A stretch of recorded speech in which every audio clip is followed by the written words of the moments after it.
বুলি আজি মই আছোঁ মালিগাঁও নামঘৰত আৰু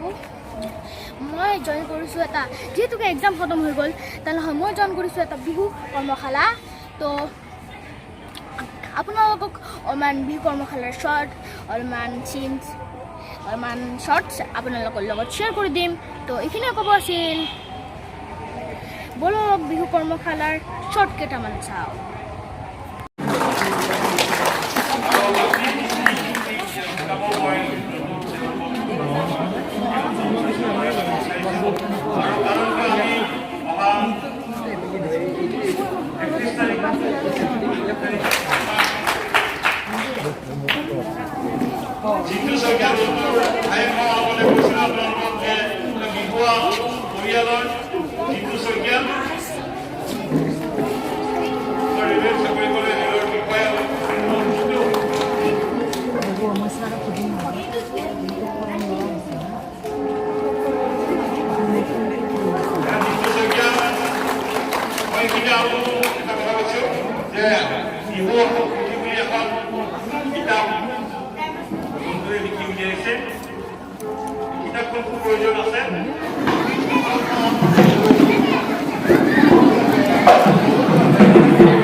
যাব নেকি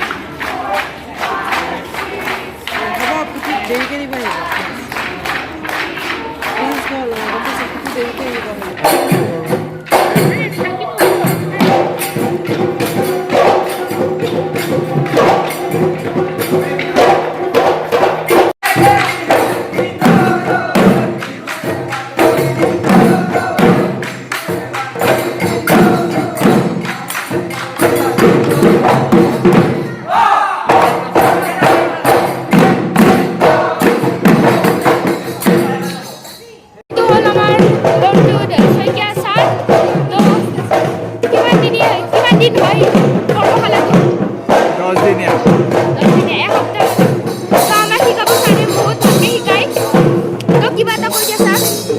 মই কি ক'ম তোমালোকে ধুনীয়াকৈ শিকিলে ভাল লাগিব তোমালোকে চবেই পাৰিছে হয়নে সিহঁতে চবেই পাৰিছে দেই ভালকৈ পাৰিছে আৰু 10 দিনত যিমানখিনি হয় শিকি ল'ব তাৰপিছত তেওঁলোকক মই আকৌ এক্সট্ৰাকৈ কেতিয়াবা ক্লাছ লৈ পেলাই শিকাই দিম আমাৰ বিহু সংস্কৃতি জীয়াই ৰাখিব লাগিব নহয় হয়নে থেংক ইউ ছাৰ ঠিক আছে কৰ্মশালা শেষ হৈ গ'ল এতিয়া সেই দাদাবিলাকে প্ৰেক্টিছ কৰি আছে তো এতিয়া শিকি পূৰা ভাগৰ লাগি গৈছে তো আপোনালোকক কৈ দিছোঁ ডেছক্ৰিপশ্যনত নাম্বাৰটো থাকিব ছাৰৰ আৰু আমাক শিকাবলৈ প্ৰশান্ত গগৈ ছাৰো আহিব বহুত ভাল লাগিছে আপুনি যদি শিকিব মন তেনেহ'লে আহিব আমাৰ ৰঞ্জু শইকীয়া ছাৰৰো আছে স্কুল আছে তো সেইখিনিয়ে প্ৰশান্ত গগৈ ছাৰো আমাক শিকাব আহিব বহুত ভাল লাগিছে লাগিছে শুনি পেলাই আপোনালোকেতো জানেই প্ৰশংসা গগৈ ছাৰক তো তেতিয়াহ'লে ৰাখিছোঁ আপোনালোকক কথা আৰু এটা কথা নামঘৰ আছে পিছফালে কৃষ্ণ লাইক শিকি পেলাই শেষ হৈ গ'ল তো এতিয়া নামঘৰ সেৱা কৰিছোঁ কৃষ্ণ আৰু মোৰ যদি ভিডিঅ'টো চাই ভাল লাগিল তেনেহ'লে লাইক কৰিব কমেণ্ট কৰিব শ্বেয়াৰ কৰিব